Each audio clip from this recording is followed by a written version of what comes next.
Willkommen zu Frequent Traveler TV, heute wieder aus dem Studio, ein bisschen mit Sonnenröte will ich es einfach mal nennen. Ich gucke gerade auch, ob der Ton da ist und ob auch alles stimmt. Wo haben wir den Ton denn? Da haben wir es. Es stimmt also wunderbar. Die Frage des Tages habe ich auch jetzt eben schnell noch reingetickert. Hatte noch die alte Frage mit der Airspace-Kabine drin. Da müssen wir natürlich direkt Besserung geloben.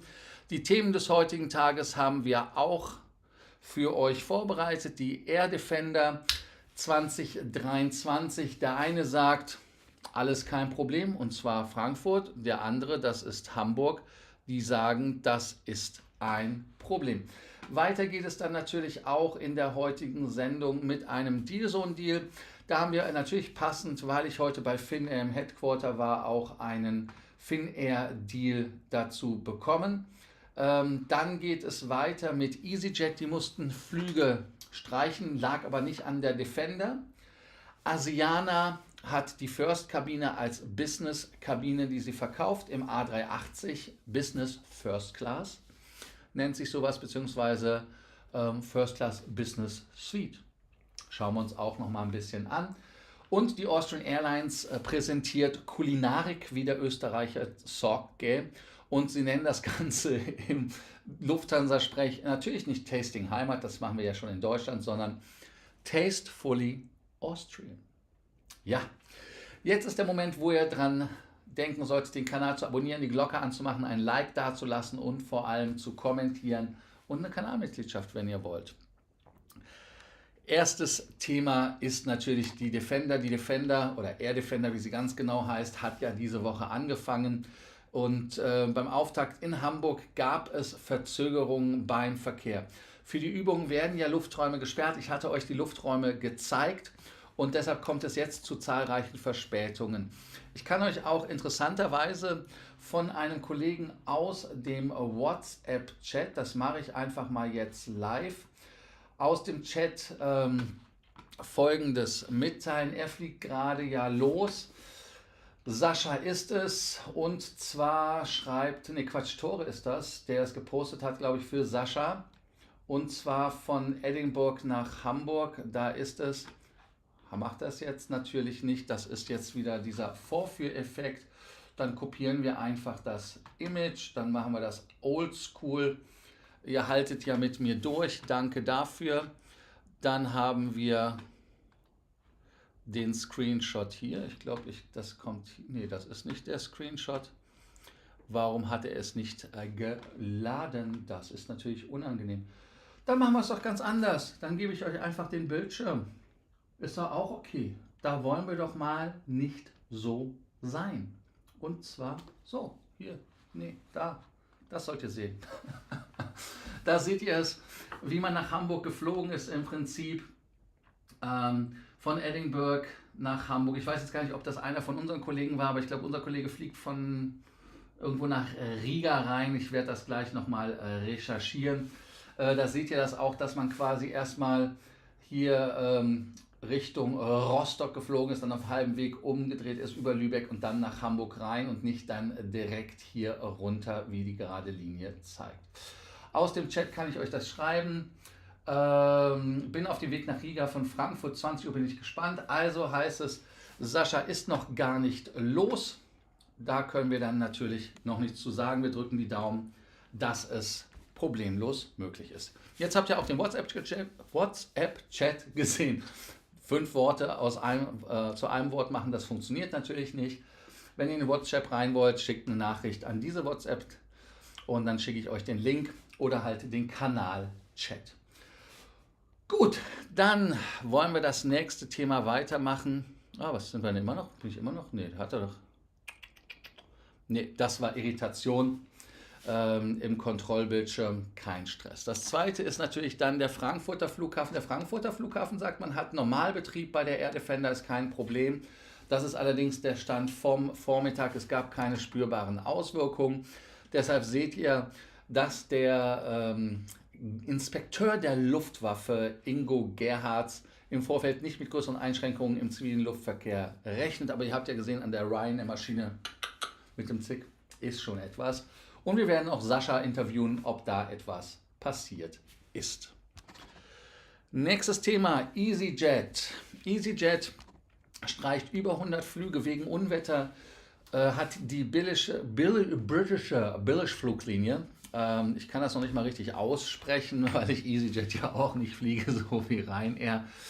Die haben am Sonntag 54 und am Montag 55 Flüge annulliert und damit sind sie natürlich nicht wegen der Air Defender unterwegs, sondern weil es schlechte Wetterbedingungen gegeben hat. Im gesamten Vereinigten Königreich hing der Wettergott schief und da ist es so, dass es dann für alle An- und Abflüge Einschränkungen gegeben hat.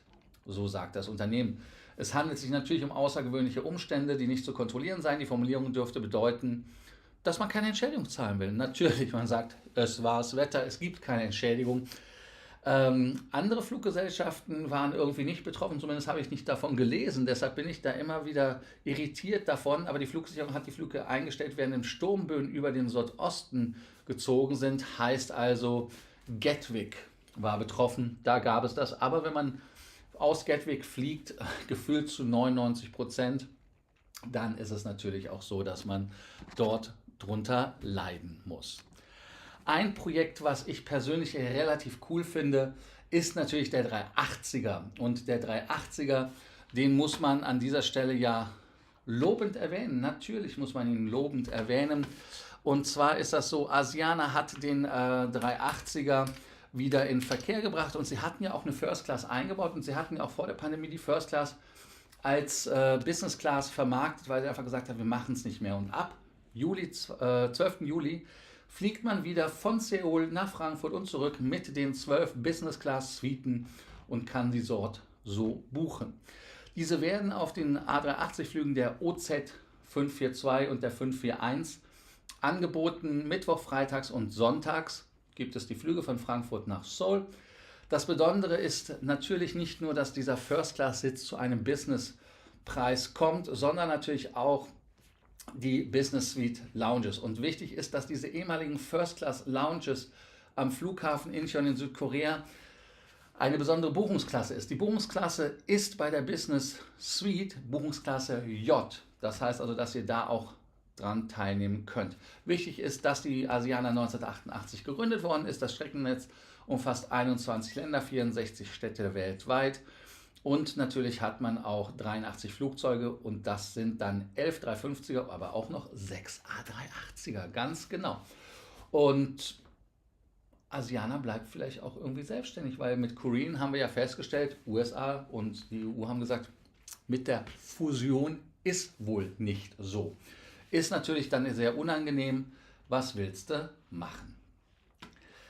Dann haben wir natürlich Kulinarik. Für alle, die wir fliegen, um zu essen, ich persönlich mache das nicht, müssen uns jetzt an Tastefully Austrian gewöhnen. Die Freunde bei der Austrian Airlines haben jetzt das Ganze Tastefully Austrian. Ich weiß nicht, ist das überhaupt Dinglish oder nennt man das dann sogar Austringlish?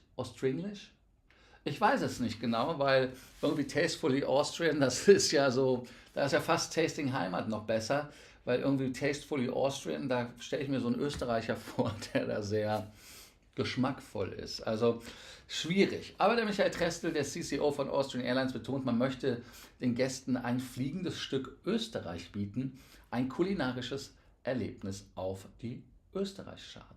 Also ich gehe mal davon aus, dass es keinen Österreicher zu essen gibt, das wäre ja auch problematisch. Die neuen Langstrecken-Menükonzepte heben sich durch ein besonderes Merkmal ab, nämlich den Wiener Kaffeehaus-Service. Und da ist ja wahrscheinlich wieder mit Meinl was zusammen gemacht worden, denn es ist ja das Ziel, die österreichische Gastfreundschaft und Kulinarik in den Vordergrund zu stellen und unseren Gästen ein individuelles Erlebnis zu bieten, fuhr Michael Trestel weiter fort. Das Konzept ermöglicht den Damen und Herren, die die Auer an Bord begrüßt, laut Angaben der Airline mehr Gestaltungsmöglichkeit und Flexibilität. Heißt, ihr könnt euch einen Einspanner, Vierspanner, ich weiß gar nicht, was es für Kaffee gibt. Wir hatten ja gestern bei Starbucks einfach auf ganz schnöden, ich hatte übrigens einen Kakao, also das heißt, ich hatte Kakao mit Sahne genommen. Und dann schnöde haben wir auch nicht gemacht. Tore hatte, glaube ich, Sven gesagt, wie ein Ding hieß. Ich habe es verdrängt, ich habe es vergessen. Aber nun gut, auf jeden Fall ist es wichtig, dass es im April die Flying Chefs wieder eingeführt worden sind, die ja natürlich ein Marketing-Gag am Anfang waren und jetzt zum festen Bestandteil geworden sind. In der Business Class gibt es auch neue Highlights, darunter gibt es einen Barsnack zum Welcome Drink, die Erweiterung des Angebots um eine Suppe. Es gibt also da ein kleines Süppchen, mal gucken, wer uns die Suppe eingebrockt hat.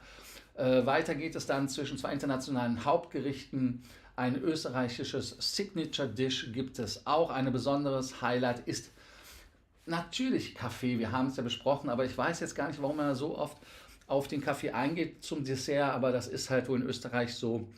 Und da gibt es natürlich auch wieder einen Kaffeewagen oder Käsewagen, ne Quatsch, Kaffeewagen, sag ich schon, Käsewagen mit Digestivangebot in der Kabine, also auch wieder Alkohol, damit ihr einen Absacker habt. Der österreichische Genuss ist so, dass das Ganze natürlich auch nach den Unternehmenswerten der Austrian Airlines gemacht worden ist. Dieses Motto soll so lauten: Österreich spürt man gleich. Ich finde es wieder lustig, ich weiß gar nicht, wie ihr das findet. Österreich spürt man gleich. Ich meine, der Österreicher sagte auch, fühlst me? Also insofern passt das dann doch dazu. Und man ist natürlich stolz auf das neue Langstreckenkonzept, weil man damit zur alten Stärke zurückkehrt und damit die Kulinarik auf höchstem Niveau in Österreich hat. Auch noch eine coole Geschichte, oder? Wichtig. Airfare of the Day. Die haben wir natürlich auch an dieser Stelle, die wir euch natürlich auch mitteilen wollen. Und zwar ist das so, dass der D-Zone-Deal oder die Airfare of the Day oder egal wie immer, ist heute die Strecke mit Finnair von Stockholm nach Chicago. Der Preis ist in der Business Class ab 1.389 Euro. Der Flug geht von Stockholm über Helsinki und dann rüber nach Chicago. Der Preis ist in meinen Augen sensationell. Heute haben wir ja auch gelernt, dass das ein Preis ist, der aus der Business Class ein Business Light Tarif ist, heißt also Handgepäck only so ungefähr, damit ihr da dann nicht irgendwelche Panikattacken schiebt, könnt ihr relativ leicht reisen. Wer einen Status hat, Gold, Platin oder Lomo, kann natürlich mit seinem Status ein Handgepäckstück kostenlos aufsatteln und mitnehmen. Ich habe euch die Strecken nicht ausgerechnet, weil ich dazu gar nicht gekommen bin, weil ich quasi nur am Rennen war und gemacht und getan habe. Ihr seht, ich bin auch noch in meinem Interview Zwirn gekommen. Heißt also, ihr könnt euch so ungefähr vorstellen, wie es ist, die Entfernung und so weiter. Punkte bei Finnair sind ja nach Zonen. Das ist ja altbekannt. Jetzt haben wir auch schon 13 Minuten 58, können auch nochmal die Frage des Tages beantworten. Und zwar, wie findet ihr die First Class als Business Class verkauft? Werben muss man nicht einbauen oder irgendwie einen Sinn machen, aber ihr wisst, was ich meine. Findet ihr es gut, dass die Asiana die First Class jetzt als Business Class anbietet und damit dann natürlich auch die 12 Kabinen den Leuten dann näher bringt oder nicht? Schauen wir mal, wir sind immerhin 20 Leute in der Spitze. Ihr könnt jetzt mal gucken, ich gucke mal, was ihr geschrieben habt. Dann beantworte ich das direkt mal. Und hier haben wir doch die erste Geschichte. Hallo Frank, hallo Matthias, dann hallo Thorsten, hallo Ronny, dann hallo Dietmar, Dann gehen wir natürlich auf Thorsten ein. Hatte ich ja gerade gesagt, ich bin vom Interview gekommen, habe die leichte Sonnenröte. Wenn ihr das Interview sehen werdet, was wir jetzt demnächst zusammenschneiden werden, danke nochmal an Sven und vor allem auch an Tobias für die Unterstützung in Helsinki. Da wird es was geben.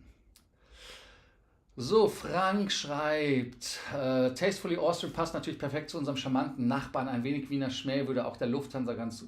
Die sollten mal ordentlich Schnitzel machen oder ordentliches Essen bringen. Ich denke mal, so eine Currywurst geht immer, auch in der First Class. Sorry to say, aber Currywurst ist leider geil. Hallo Jörg. Und dann haben wir hier nochmal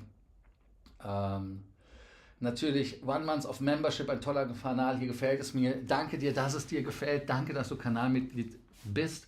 Auch seit einem Monat. Macht es wie Frank, werdet Kanalmitglied, unterstützt den Kanal und kommt zu Allegris. Wobei ich glaube, jetzt ist nur noch Warteliste, weil jetzt sind alle 12 Plätze sind weg. Ja, leider alles verkauft, alles weg. Hier wird gerade im Hafen Spektakel gemacht. Ich weiß nicht, ob ihr das hört. Dann geht es weiter. Hallo Stadtbär. Vom Fuß des Stift Göttweich. Ne, was Göttweich? Doch, Göttweig. Göttweig, richtig gelesen. Jörg kann die Frage des Tages mal machen. Möchtest du die auch beantworten oder meinst du, man kann auch First Class fliegen und Bestes bezahlen? Frage nur für einen Freund. Dann, das ist doch bestimmt ein Haken dabei. Kissen fehlt, kein Shampoo, das WC muss selbst gereinigt werden. Ja, also ich denke mal, das mit dem Selbstreinigen des WCs kann durchaus sein. Ich hoffe, das macht jeder, nachdem er Stuhlgang hatte. Aber nichtsdestotrotz ist es natürlich ein Business-Class-Service. Wer Champagner haben will, sollte ihn dann selber mitbringen. Und hier geht es natürlich direkt weiter. Preisunterschied nicht zu hoch ist, wäre das natürlich super. Ja, der Preisunterschied J ist natürlich Full Fare, Business Class, muss man der Ehrlichkeit halber sagen. Wer einen Status bei Asiana hat, kommt vielleicht auch auf die Sitze durch Upgrade oder so, wenn man Glück hat. Und Thorsten, lohnt sich Asiana noch nie genutzt. Asiana ist eine tippitoppi Airline, also ich finde Asiana gar nicht mal so schlecht. Schade, dass sie in der Korean aufgehen, weil Korean natürlich eine Veranstaltung ist, die ja mit dem Fliegen Probleme hat. Wie viele Flugzeuge haben die mittlerweile weggeschmissen? Aber Asiana hat, glaube ich, auch eine 777 irgendwo weggeschmissen. Deshalb ist das so. Ich weiß doch, ich verstehe dich, Jörg. Ich verstehe meine Kanalmitglieder. Und danke, dass ihr heute wieder bei Frequent Traveler TV dabei wart. Danke, dass ihr heute geschaut habt. Ich gehe nochmal näher ran, damit das Licht auch ein bisschen hilft. Ihr seht auch die rote Geschichte. Also auf jeden Fall danke, dass ihr heute dabei wart. Denkt dran, den Kanal zu abonnieren, die Glocke anzumachen, ein Like und vor allem ganz, ganz wichtig, kommentiert. Schauen wir mal. Ne? Und bald haben wir ja auch, wie viel haben wir mehr? 14 Millionen mit dem Zuschauer? Nee, Gott sei Dank, leider nicht. Aber wir haben, Moment, ach, jetzt habe ich da, glaube ich, einen Fehler gemacht. Ja, Fehler gemacht. Dumm gelaufen. Aber Mitgliederzahl haben wir doch steigern können. Genau. Hier ist übrigens auch der Beitrag von Frank, dass das so ist. Ja, Mitgliederzahl, glaube ich, 13.000 haben wir. Danke dafür. Und jetzt geht es knallhart auf die nächsten 1.000. Dann sind wir bei 14.000. Also danke und ich freue mich auf euch morgen. Also bis dann. Ciao.